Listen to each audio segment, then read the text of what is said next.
Hey there, you just typed in, what is aperture in photography?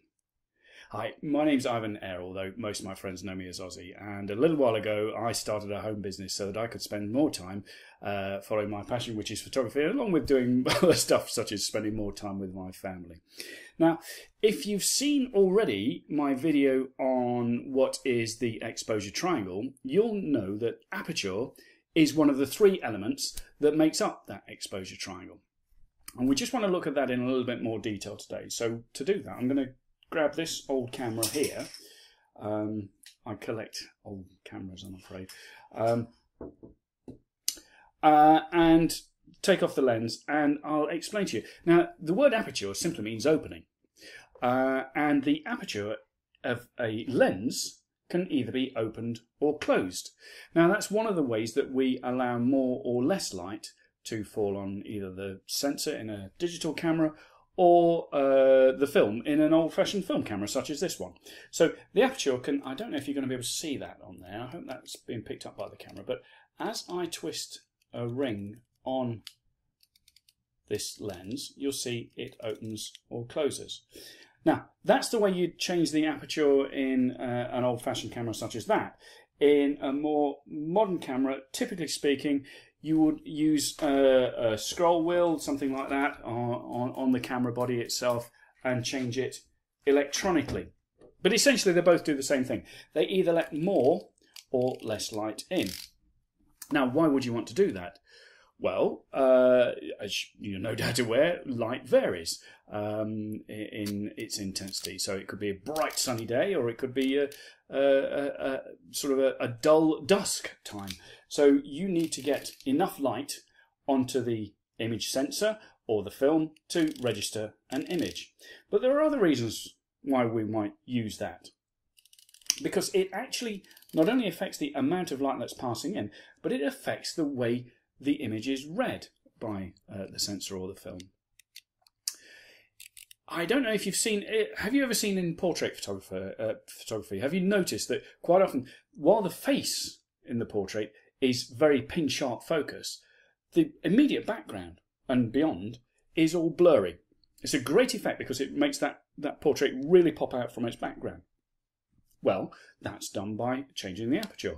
Alternatively, if you're looking at something like a landscape photograph, you probably can see that everything from the immediate foreground right to infinity is in pin-sharp focus, which is what you want typically in a landscape photograph. Now, that's all done by adjusting the aperture. Now, the aperture itself is measured in a thing called Fstops. Now, the smaller the f-stop number, this is quite counterintuitive, but the smaller the number, the wider the aperture. You can see the aperture, I hope, is wide open here, and this on this particular lens is at f1.7. Now, as I move the dial around to f22, you'll see that it's almost entirely closed up there. It's a tiny hole in the middle that's allowing light in. Now, at f1.7, that's the end, or around that area, is the end that you'd most likely want to use if you were taking a portrait photograph and you wanted what's called a shallow depth of field. Shallow depth of field, it's referred to as. So that would be the face in full focus and the background all blurry. But if you wanted an image where it was pin sharp, as I say, from the very near foreground right out as far as you could see, then you go to the other end of the scale. So, as I say, it's rather counterintuitive because the smaller the number, the smaller the f-stop number, the larger the aperture opening. And conversely, the larger the number, the smaller the opening. But what I'd suggest to you now is to go out and play. In the old days, when I first started photography, playing around with film photography was an expensive pastime because you had to pay for the film, you had to pay even if you were doing the processing yourself, you had to pay for the chemicals, or you had to pay somebody else to process that for you. And it was quite some time before you saw the results of your experiments. Obviously, with modern day digital cameras, we can play to our heart's content, and we're using virtually nothing.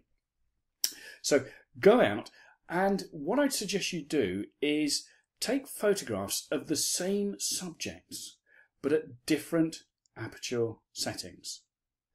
and just log down what aperture settings you've taken them at, and you will be able to see for yourself the difference that can make. Now, one of the things that we'll talk about in one of the other videos is a third point on that exposure triangle, which is shutter speed, because the aperture also affects what shutter speed you're going to need. But more of that in the next video. Now, as I said, I spend more of my time now, thankfully, doing my photography or walking the dog or just with the family, or even shooting videos like this for fun. And the reason I can do that is because I've started a home business. Now, if you're in a position where you would also like to have more time for the things that you love, which I hope is photography, but it could be something else, well, why not check out what it is that I do? If you want to do that, there'll be a link or a button below here, and that will take you to a site called workwithaussie.com. So click on the link or the button, workwithaussie.com, and we'll tell you all about it. I'll see you soon. Bye-bye now.